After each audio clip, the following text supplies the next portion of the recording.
Hello, Facebookers.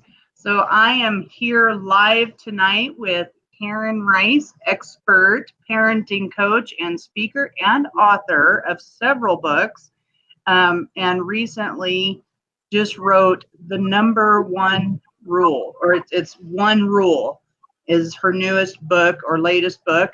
So I'm super excited. Karen has agreed to do a one show a month with my podcast and these live broadcasts, so that she can share her 40 plus years of knowledge as a parenting expert. And I'm super excited to have you here with us, Karen. This is our second show, and you can catch the replays on my YouTube channel. And if you're someone who doesn't have time to sit and watch a video, you are welcome to go to my podcast. And the links are available to you as well to my podcast area, so that you can listen to it, download it on Spotify or iTunes, whichever one it is that you use.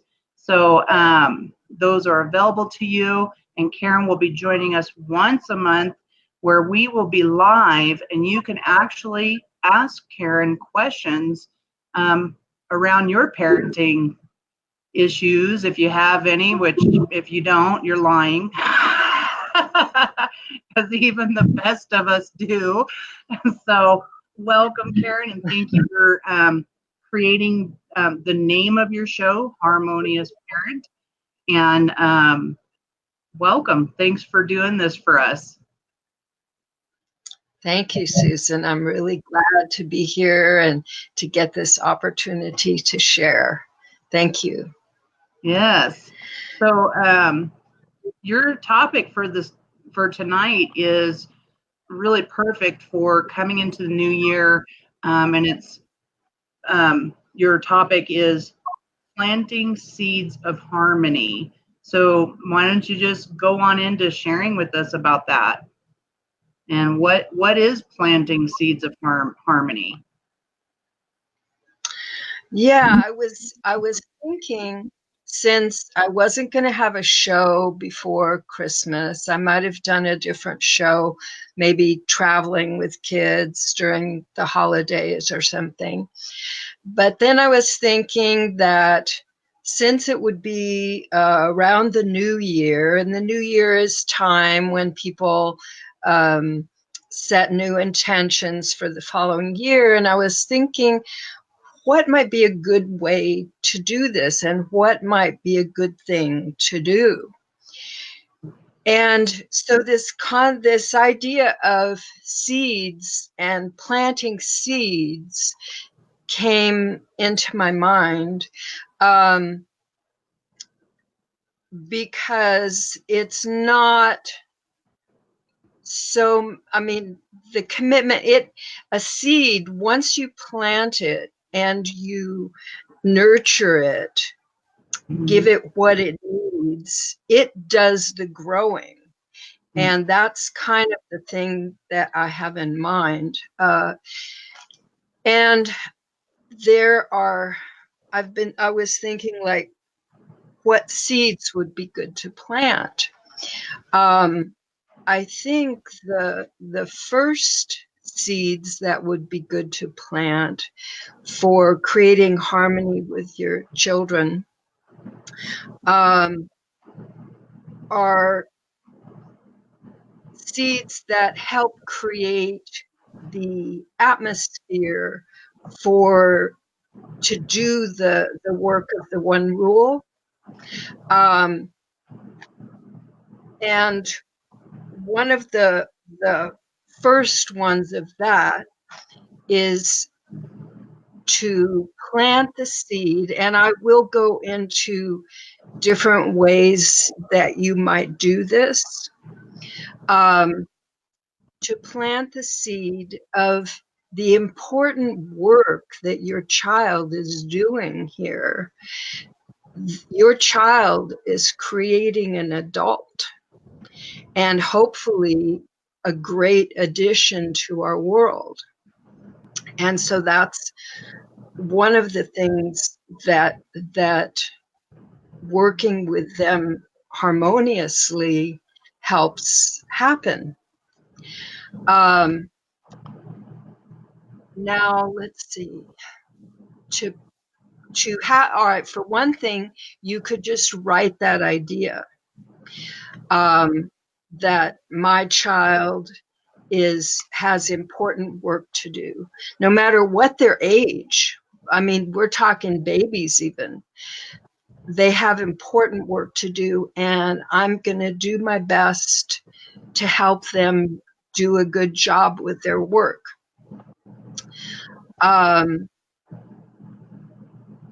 So you can, with this, you can write it as an intention that this is something you intend to do. You could, maybe not this particular one, but some of the others I'll suggest, you might make an affirmation of them. We'll do that when we get to those. Okay, so now this one, the next one that helps create the atmosphere for harmony to develop is accepting your importance and their importance. Because I know, especially with mothers, a lot of mothers discount their importance in terms of what they need and want. And a lot of people in this world discount the importance of children and what they need and want. They're supposed to just follow our orders. And not only when people are working with them, they don't always accept the validity of what the child is expressing. Like, let's say a child hurts themselves, and the adult will say, "Oh, you're okay." Now, the child doesn't necessarily feel okay, and I know the adult is trying to help them feel better, but by not acknowledging the child's viewpoint on what's important to them, that's discounting them and their importance. And so then they'll emphasize it very often. If they're a strong child, if they're a weaker child, then they might just feel crushed and withdrawn and question themselves, doubt themselves, like that. So you don't want either of those, right? You don't want a child that just lashes out, and you don't want a child that gets all crushed and starts doubting themselves, planting the seeds of self-doubt. So if you can accept who they are and what's important to them, just as accepting who you are and what's important to you, then you can find harmony. So if you can plant the seed of, I am going to start becoming aware of acknowledging myself and what's important to me, and acknowledging my child or children and what's important to them, according to them, accept them at the value that they're putting out, instead of imposing your own thinking on them. Yeah. Well, that would make sense, because if you don't accept yourself as an adult or as the parent, or even acknowledge your own or validate your own way of being in the world, then you would lash out more on the child to just kind of beat them down And really, it like the child is a reflection of your own self-doubts. Right. That's Yeah, beautiful. like our world is a Yeah. reflection for us. Yeah. So, okay. So I love that. So you, I made a note of you have seeds that you're planting for yourself and your child, but I also made a note seeds that you don't want to be planting, and one of them being self-doubt. right. That's right. Yeah. Yeah. That's good. Now, one of the thoughts that I have right now is that when the first thing is just to become aware of these things.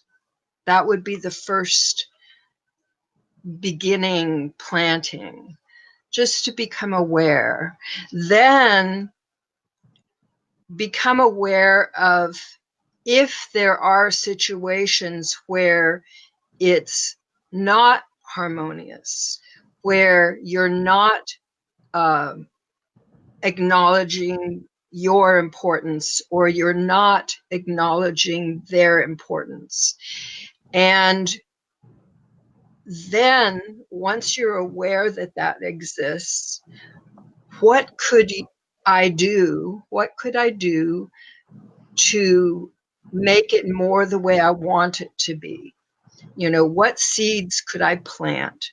What could, you know, like baby steps, right? That's another way of saying this. What baby step could I take? What seed could I plant?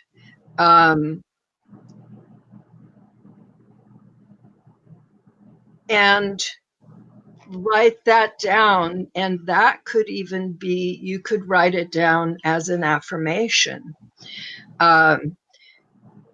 When my child tells me they want whatever it might be, then I will do whatever it is that you'll do to honor that want. And now it doesn't mean that it will be agreeable to you.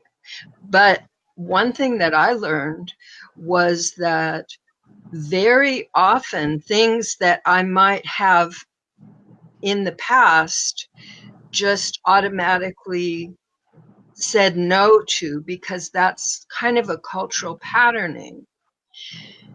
Once I started to become aware of what was going on and wanting it to be different, then I would find, oh, yeah, really, that there's nothing, you know, there's no big deal about that. You know, there's no problem with that. And sometimes if I would notice something that didn't suit me, then I would bring it up, and there would just be some little tweaking needing to be done, and then things could go on in ways that were suitable for both people or whoever was involved. That it wasn't always a big deal. I mean, occasionally it might be, but I think mostly things can progress pretty smoothly. Yeah.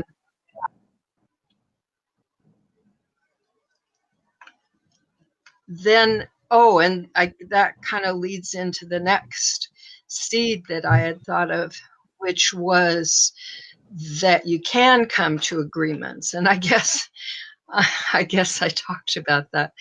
That it really, I have discovered over all these years that I've been doing this, from the time I totally, I just like cold turkey stopped trying to force my kids to do anything that they didn't want to do. That was pretty much what it was. And then on top of that was doing my best to help them live the life that they wanted to live. This is like, you know, moment by moment, choice by choice. Instead of being an obstructive force in their life. Yeah. Yeah. And so much better, I will tell you. I mean, it's just amazing.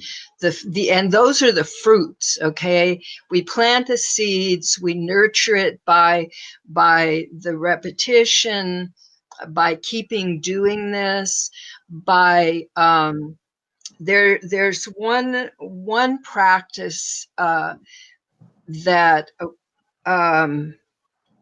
that can be really helpful, called I know you've heard of mental rehearsals, where in your mind, you can have your eyes open or closed. Closed might help it be happen more easily. And you think of a situation and you imagine how you would like it to be. And you see it being that way. And they say that even Olympic athletes use this practice. And when they do, they go through their routines and their muscles are firing at the same way that they would when they're actually physically doing it. So when you mentally practice, when you do a mental rehearsal like this, you are actually practicing that. So I would assume, I don't know this for a fact, but that you are creating new neural pathways in your brain, physically creating them, so that this kind of behavior will come easily, just as it would for the Olympic athlete, and probably other athletes too, and probably other people too. I can so okay, cool. Yeah, there's a lot of research studies that actually have proven that these mental rehearsals that you're talking about, or reprogramming your neural pathways, is really actually taking place, and you're reprogramming those cells. But what I'm finding interesting, are you actually saying to do a mental rehearsal where you imagine how you would like it to be with your child? Yes. Wow, I never would have thought of that. Now, I've done gratitude work where you set the intention for the day. It's almost like an affirmation where you're setting the intention for the day with your child, you know, to go smoothly, or, you know, however you want it to go. Mine's usually playful. And it doesn't always go that way, but because I set the intention for the day, it's easier for me to be, like what you're saying, being aware of how I show up for her, and it's easier for me to snap back out of that if it's not a good way of being. Yes. And the thing is, okay, if we think about it, we have created, by planting seeds at some other point, maybe even they were planted when we were children, about how to behave with children. Mm-hmm. So we have deep neural pathways for certain kind of behaviors, and it'll take some time and effort and focus to re-pattern those, so that the other ones become deep, you know. So it's but since we're doing it with our focused conscious intention, I think it will happen faster than the original ones, which were just, that's how we were programmed, right?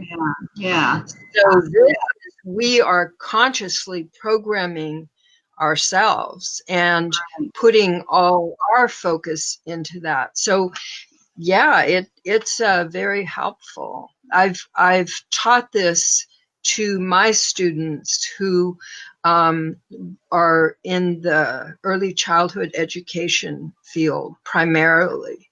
Mm-hmm. And a number of them really liked this practice, the mental rehearsal. I would go through a session with them so that, I mean, we had a specific focus when we were doing it, but a parent could do it on things that are particular to them and their relationship with their children or I like child. that. I actually like that. I mean, I do a lot of mindset work. As a matter of fact, Karen is my my parenting coach, and which really a lot of the work we do is what I'm dealing with as who I'm being as a mom, as this title or this identity as mom. And for example, like the other day, I had already been doing some deep inner work on some stuff around being sneaky. Well, that's an old, like what you're saying, it's an old program, a pattern that was created from when I was a child. And through self-discovery and through Karen's amazing listening and the space that she created for me to allow that to flow up, and then she would like ask, just kind of give me guidance, like in question form, where I could see for myself like what's there, and then she would it was like you pinpointed for me, Karen, specific things, and it was amazing. But what's beautiful about it, especially in what you're saying, is that now that I'm aware of that pattern, especially shame and having shame and guilt around this stuff that I wasn't even aware of, I'm no longer expressing it with my daughter. It's no longer that negative vibrational energy in my life that could impact her and how she's going to show up. So, because I don't want her to feel like she has to be sneaky, right? So, I really love what you're saying right there about, how those patterns, those beliefs, the attachments, the old stories. First off, you got to get that it's not our fault. It's not your parents' fault. It's not their parents' fault. It's just the way our minds are programmed. So, and I just think about the people that don't know this stuff, because I was one of those parents who did not know any of this kind of stuff, and my life sucked. And I embrace that today as a learning and lessons in my life that has brought me to today. But I also see the impact of not knowing this information, because I have 4 adult children who I raised unconsciously. And so I have an opportunity to consciously raise my daughter and be a great role model for my grandchildren. So, yeah. Nice. So how do you, because you said this could be for any age of children. Does that include teens? Oh, yeah. Sure. Yeah. Because one thing that I've noticed, and I don't know why it exists, but I've noticed that it does, is that even teenagers, and I'm not sure up to what point, but there's something still fluid about them. They're not set yet. somehow.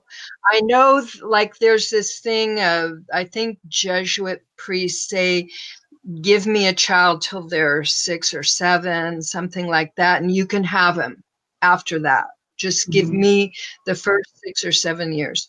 Well, I think those are very, very critical and very important, but I have noticed, like, there was one teenage girl, and I did a little work with her father, and when I watched them together, and he was using some of what I taught him about working with her instead of like trying to force her to do what he wanted her to do, she responded instantly.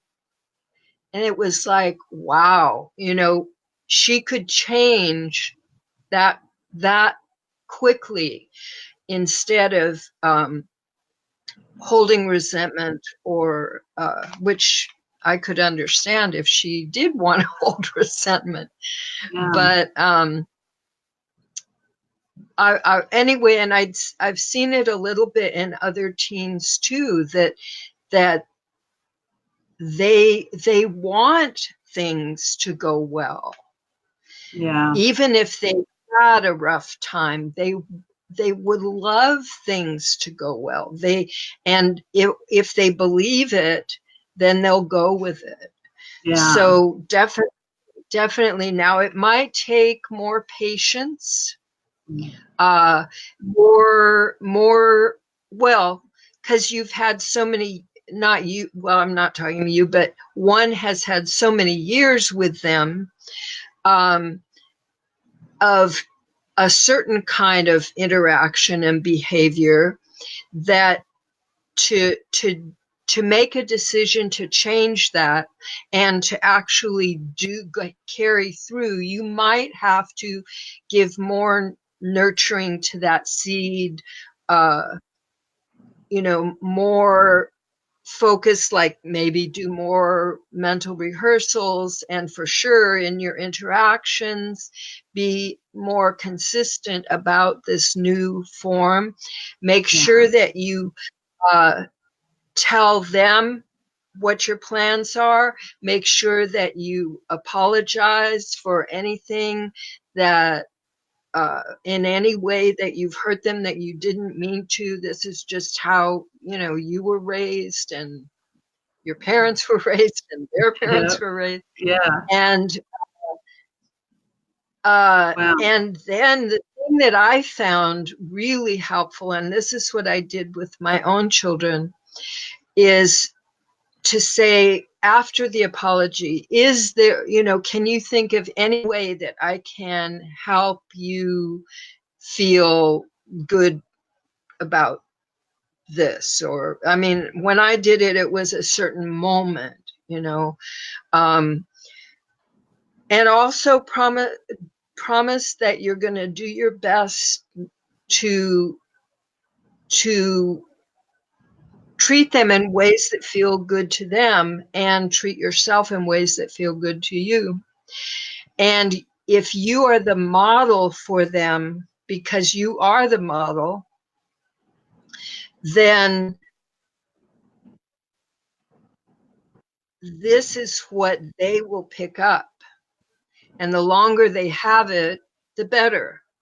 Yeah. But they'll get it. So, yeah.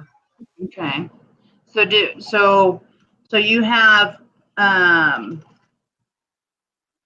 where's my notes? I lost my notes.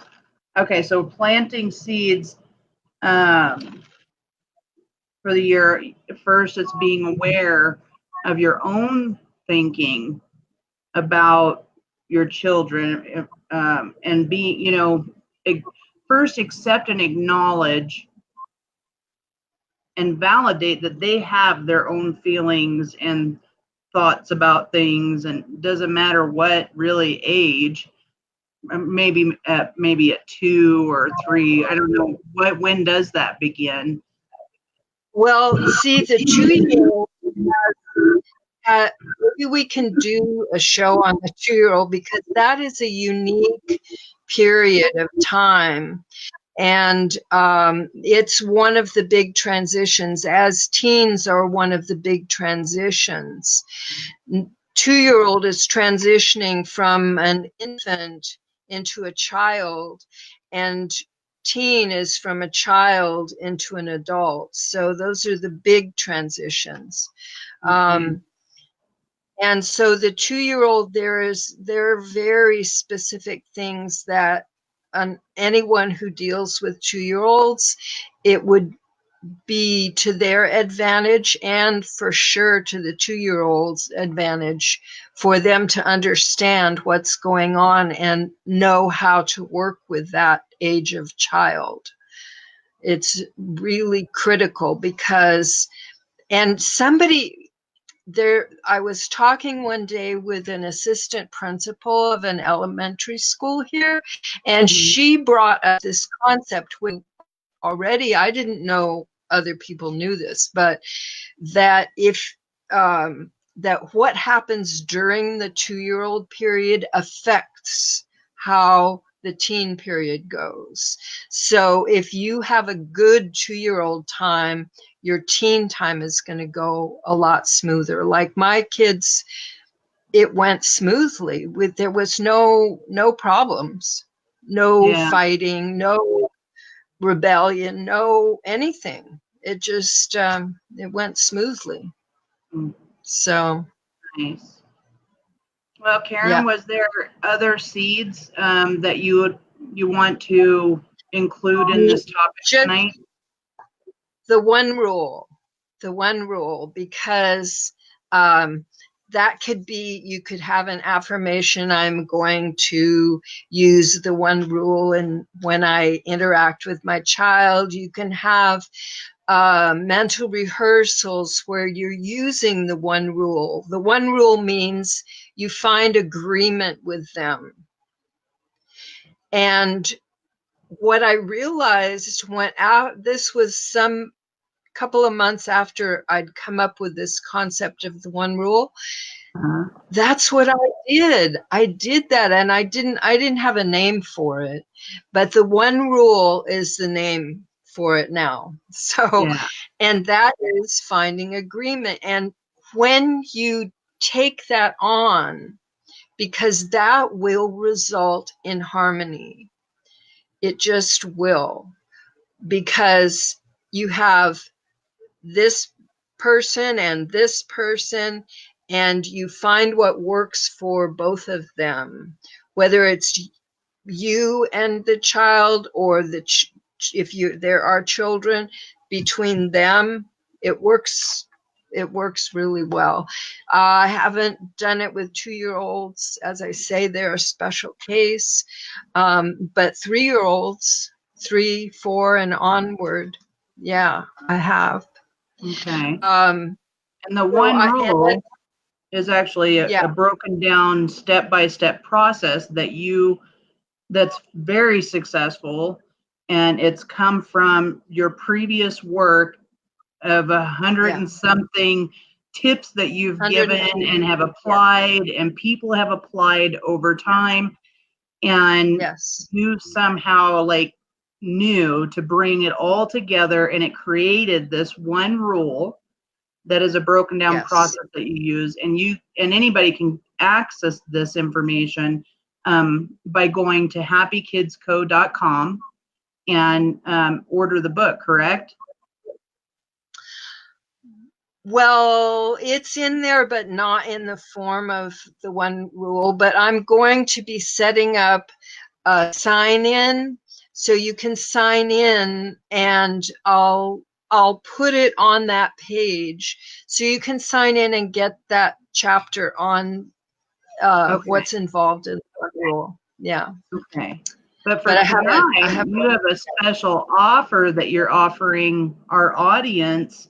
Any of our viewers or listeners, if they go to happykidsco.com, they'll get half price on your book, Parenting for the New Millennium. Right. I call it the book that started this all, because it did. So. Okay. And I'm just going to get this posted here really quick. You can keep talking, Karen, if you'd like. Okay, yes, there was one other thing I did want to say, is that after you're planting these seeds and do the mental rehearsals and the affirmations, the intentions, you will develop expectations, that means momentum is happening with these things. So you will expect that things will go smoothly. You will expect that you'll find solutions that work for all of you. You will expect harmony between you, and it'll happen. Okay. So.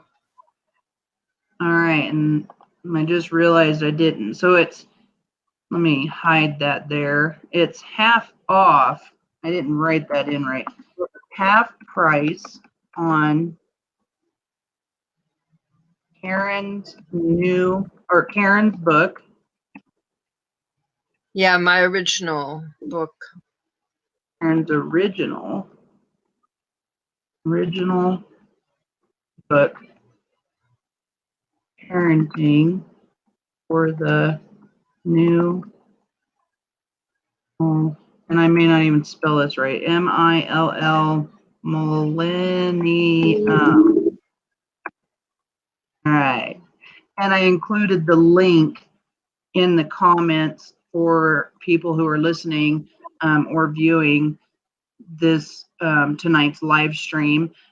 We've had people come on and listen in and jump off. They didn't say anything, which is completely okay. However, in the future, we'd love to know that you're here with us. Ask questions, share your points of views in the comments.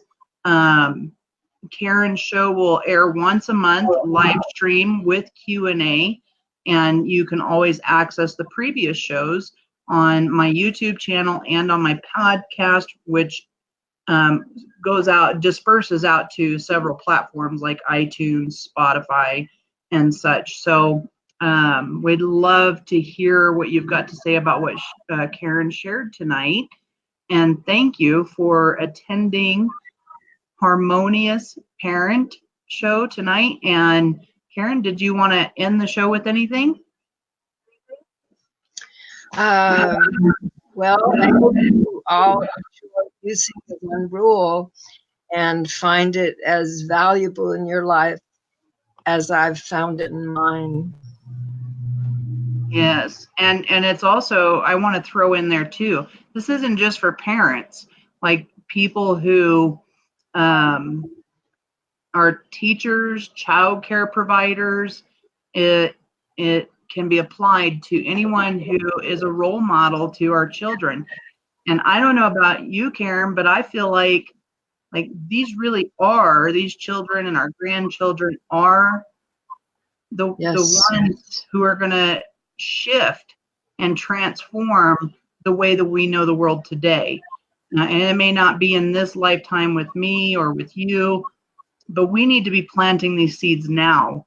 We have the suicide rates for teens is too high, way too high, and we have youth at risk that are involved in the justice system. There's children being trafficked through our government systems, and there's just too much of that going on, and it starts with you at home. And I'm not, I want you to get I'm not judging you as a parent. It's just that I know at my age, 44, about 45, in my mom's time when she was parenting, we didn't have these kinds of tools available to us. And I love the story that Karen shares. When she started teaching these types of tools many, many moons ago, Karen, didn't you say you were the only one in the world at that time who offered any kind? You could not go to the library and get a book on parenting? No. Yeah, and I mean, no. There were parenting books, but most of the parenting books were harsh, and Yeah. there were very limited. Very limited. Yeah. Most of them, well, they taught the traditional, force the kids to do things Yeah. way. The one I also heard of was let them just cry it out. Let your baby stay in Right. the crib and cry it out. That's a good thing. They actually even have I know. services. I don't know about where you live, but here locally, um, you can actually hire people to come into your home because it's too hard for the parents to do this. So they'll do it for you to be someone who helps your kid learn how to sleep without all the, mom constantly going in there, dad. But they literally let them just cry it out for hours. And I did that once. A friend of mine's like, just let her cry. And Karen, I literally sat there for 3 hours while she cried. And my heart was breaking, and I could not even focus on my friend and I was doing it out of looking good. Like, instead of like, this is how I parent, and it doesn't include allowing her to cry and feel like she's not heard. Right. But and that was a lesson that I learned. But anyways, we could go on for hours on this topic, girl. Yeah. Very true. I think you're going to like my next post. I have a post that came out of me, and I'm going to put it up because I'm going to, once I started a sales page last night for the One Rule. And once I finish that, then I will put both of them up. The sales page and the post in the Facebook group. So I think you'll like it. And people can find that by going to the group. What's the name of your group? It's a private group, but anybody's welcome to go, right? Yeah, as far as I know. I mean, if you go, on Facebook, if you go to happykidsco.com, that's the Facebook page. There's a button that says, I don't know, something about the group. I think. Yeah, something like that. And if you click that, it will take you to Rising Happy Kids. Awesome. Group. Rising Happy Kids group. And that's where the post was. Excellent. All right. Well, Karen, thank you again for your expertise in this field. I know I've been enjoying them, and look forward to the toddler conversation. My daughter's 4, almost 5, but I know there's a lot of people out there with toddlers. So, all right. Well, thank you. Namaste. My pleasure. Have a good evening. Namaste. You too.